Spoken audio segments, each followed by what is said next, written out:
Alright,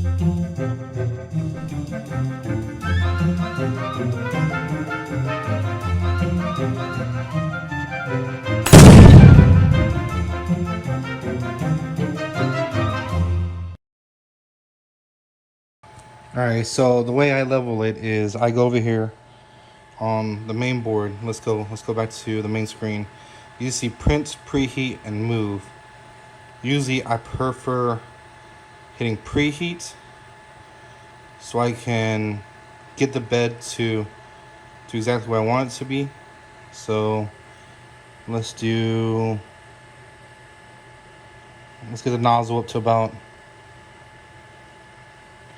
220 per my filament, and then the bed I take it up to 60. That's what my filament says to go to. And as you see, the target, it's preheating right now. The only reason why I like to preheat it, just in case you know it changes and is off a little bit.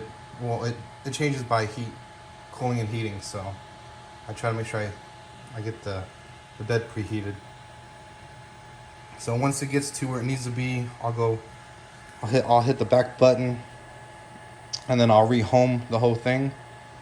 One thing I wish I did have on this one versus on the Enders is, you know how over here there is no tensioner.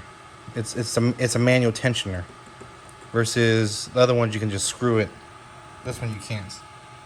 And also in the front, it's a manual tensioner.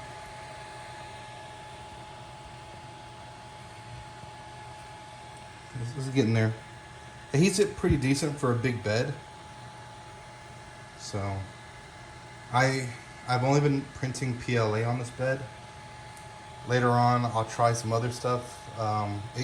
This one can get pretty hot. I am gonna change out the extruder. I want to change the extruder, and then I'll end up changing the hot end also pretty soon.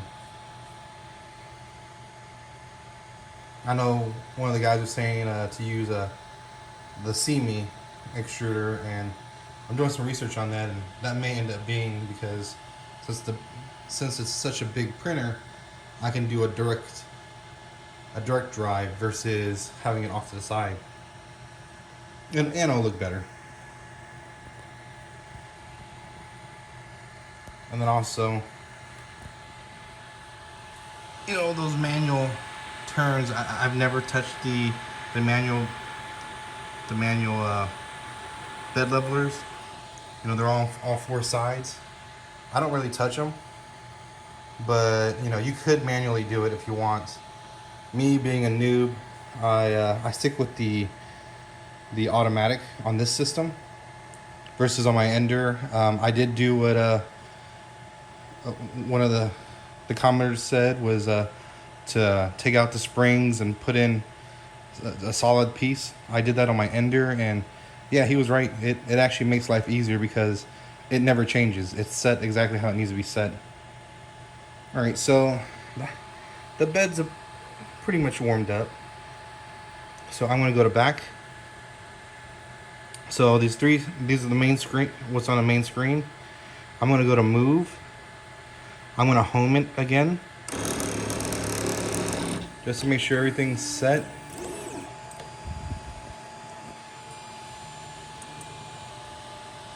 And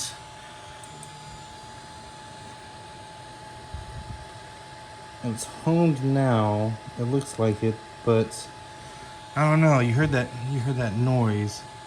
I'm gonna try it again. Oh, hold on. Let's make sure. Make sure the magnets are still good, because it does use magnets. 3D magnets, so you can easily swap in and out. I don't know, maybe the belt's nice and tight, but it can be tighter. So let's do home again. It touches, comes down a little bit, touches again, goes back up. So that time it was better. So I guess it was just because my magnets were off. So to do the bed leveling, you go to tune. This is what my my hot end is already, it's just a negative 41, but I don't set that. It actually sets itself. And then for the auto bed, I hit auto bed, and now it'll start doing its homing, the auto leveling.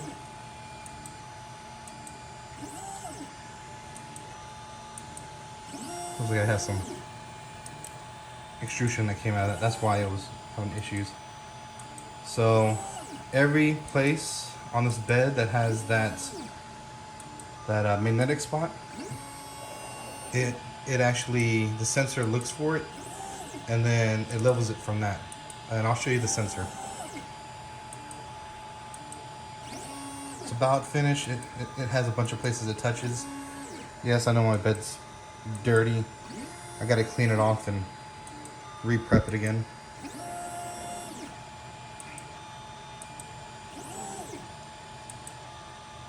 Should be about done.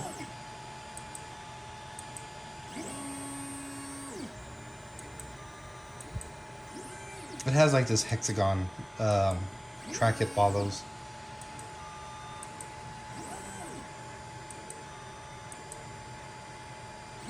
Now it's leveled. It's all done.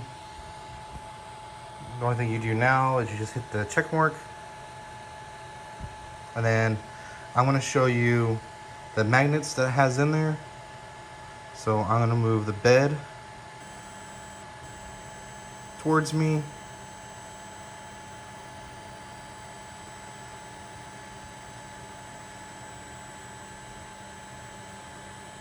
As far as it can go. And then, because I know the bed is, it's not hot, but it's warm to the touch. So I'm gonna be lazy and I'm gonna take a plier here, just to take off my bed. So it's a magnetic bed. This is metal. Of course, I just moved the extruder, so I gotta fix that. The whole, not the extruder, but the hot end, the whole hot end. So you see where all these metal pieces are at? That's where the sensor touches at each and every one of these. That's what it's looking for. It's pretty cool versus the BL Touch. You know, it goes in there and it goes by touch. Well, this guy, he doesn't do that. Oh, yeah, the hot end comes off pretty easy. You just gotta get the magnets back in and then it'll fall in the spot. See, just like that. Super simple. It's a great design. I like it for a newbie. I'm still getting used to it, but it's actually pretty good. So I hope that answered your question down below about the auto leveling. I'm still learning this thing, so I'm also thinking about, you know, upgrading to the CME and put a hot end on there. So let me know if there's any more you guys want to see about extra stuff. I'm still tinkering with this one. I do mainly all my stuff on my ender because there's a lot of people who wants things printed, but this printer here is actually not bad. All the upgrades that are on here, I wish I had on my ender, and then on the ender 3 V2, there's a lot of things on that thing I wish it was on this thing. So it's not really a 100% clone, but to the CR10, but it's pretty much there. I mean, you can actually swap out a lot of the parts that's on this system to a CR10 super easy. So I gotta make this short. So let me know down below if there's anything else that you would want to know. I'm still tinkering with this thing.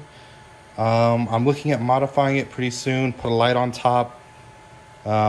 Maybe use the Octopi on this thing and get the Octolapse working.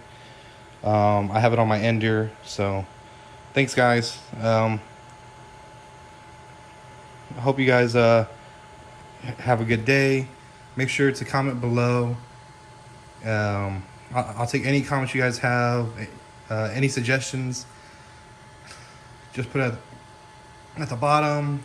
Please give me a thumbs up or thumbs down. I'm still learning how to play with this guy.